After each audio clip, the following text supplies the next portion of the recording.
I think I've done all that I wanted to do.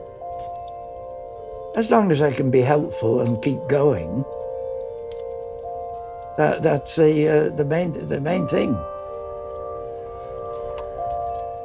My name is Clifford, but call me Cliff Crozier, and I was born on 6th of September 1915.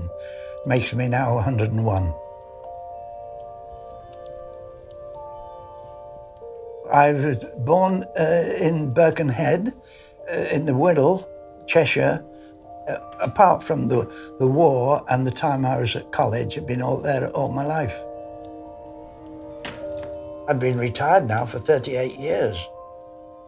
It always pleases me, though, that I keep robbing the government, really, of my pension. It's just that you keep going. It's only a number. 101 is only a number. And you live for the day. A spot of whiskey occasionally helps, although it's not on the national health.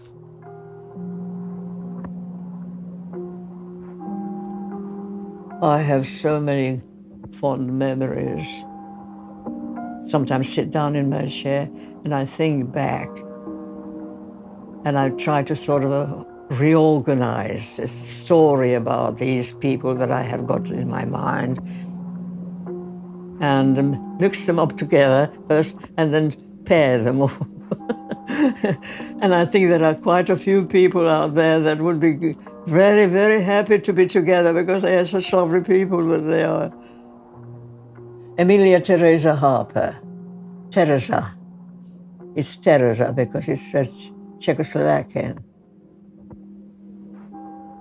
103, my goodness me. 3 is my lucky number. I have always been lucky. I've never been unlucky, touch wood. Oh, there's wood underneath there. I was in Czechoslovakia when I was a young girl, and I was living with my grandparents because my father was a prisoner of war. We came over to England to be with our father when he was released from the war. Everything makes me happy. I love talking to people. I like doing things. I like going out shopping. Once I go out shopping, I don't want to come back. I don't think there is anything that I really need to do because I've done practically everything that I ever wanted to do in the past. I've got beautiful memories, you know. I can live happily forever after because of my lovely memories.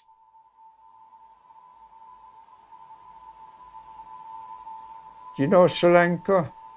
I climbed up the tower there, Sirigura, which is 600 feet up to the top.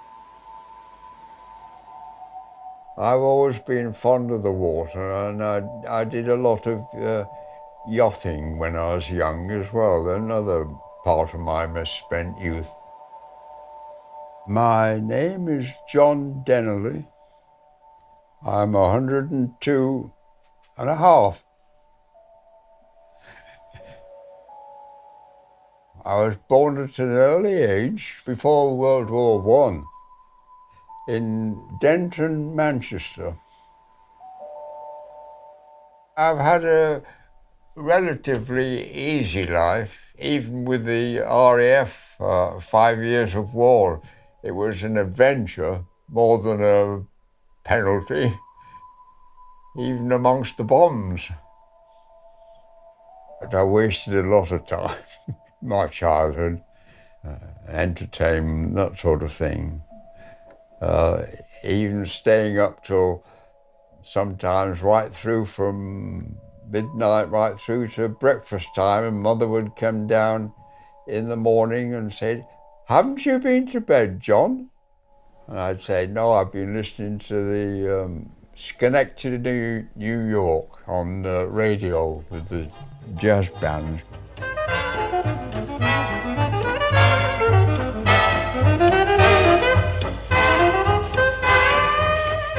I enjoyed it. And then sort of settled down once I became a pharmacist. I don't feel any older than I was, 20, 30 years ago, except with my limitations. I don't feel 29, but say 79, 69, 79. I'm not going yet. I'm still strong. I'm very, very strong. I've never realized how strong I am. It's all the food that my mother cooked and, first of all, grew in the garden. I make my own bread by hand. I'll probably be making some today. That's my online. Tesco's coming tomorrow. We always had fresh food when we were youngsters. Always. Straight from the garden into the pan and onto the plate. Skimmed milk, kitchen towels. 6 ounces of flour, 2 ounces of sugar, and 6 ounces of butter. Butter. Apples or gooseberries, lots of gooseberries. Shepherd's pie. I don't have many failures. If I'm making a cake and it fails, it becomes a pudding.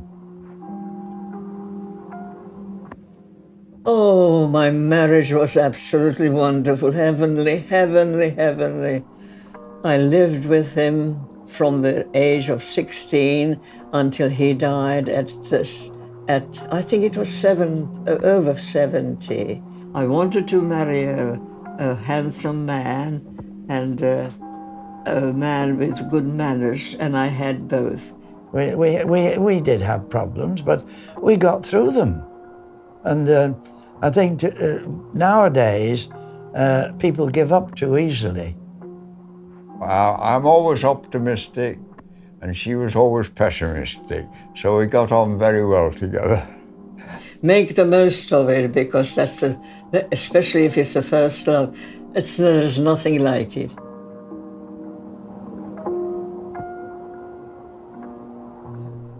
When I had my first children, I had twins, but unfortunately I lost the twins, and that was the most tragic moment in my life.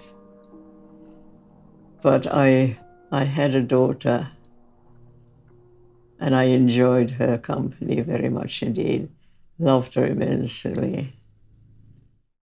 When I lost my first baby, it was one of the twins went. I was devastated. Eventually, of course, you get used to it because life goes on regardless.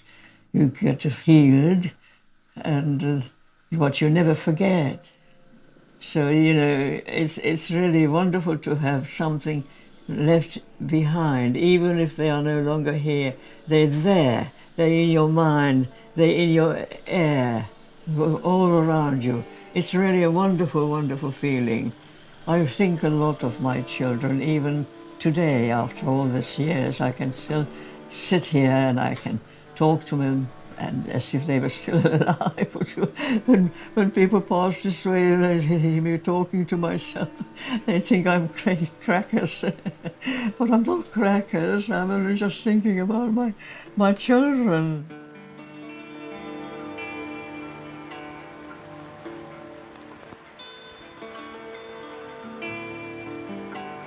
Any regrets? None. None whatever. I can tell you right from my heart. None whatever.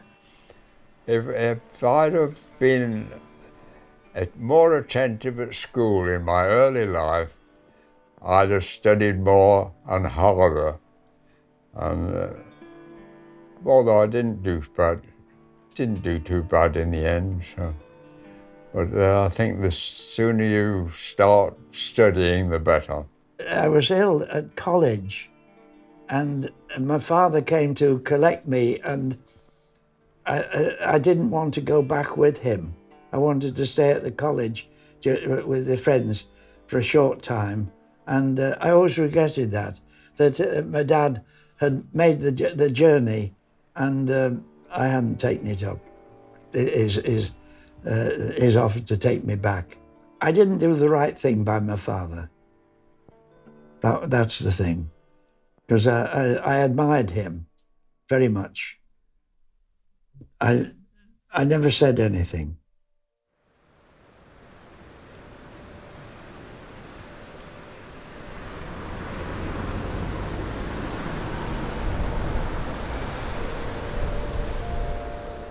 You've got to keep up with the times. So what was good in sort of 80, 90 years ago doesn't work these days. Communicate, speak with your parents and take their advice too, or at least consider it. You don't always have to follow it, but certainly don't throw it out of the window. I recommend anybody, if they find the right husband, to marry. Not just live together, marry.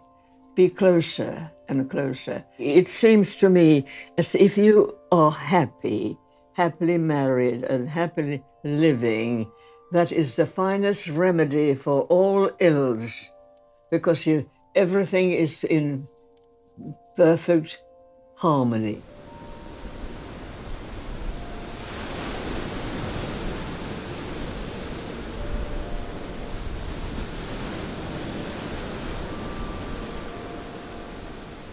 Time spent on reconnaissance is seldom wasted, and be as independent as you can, but don't be reluctant to ask for help when you think you need it. Good idea is to behave well to other people, show them respect, and help them as much as you possibly can, and it will be repaid hundredfold. My motto for life, there was an old Scottish comedian, Sir Harry Lauder, who used to sing, "Keep right on to the end of the road." And that's my motto. Keep right on till the end of the road. Keep right on to the end.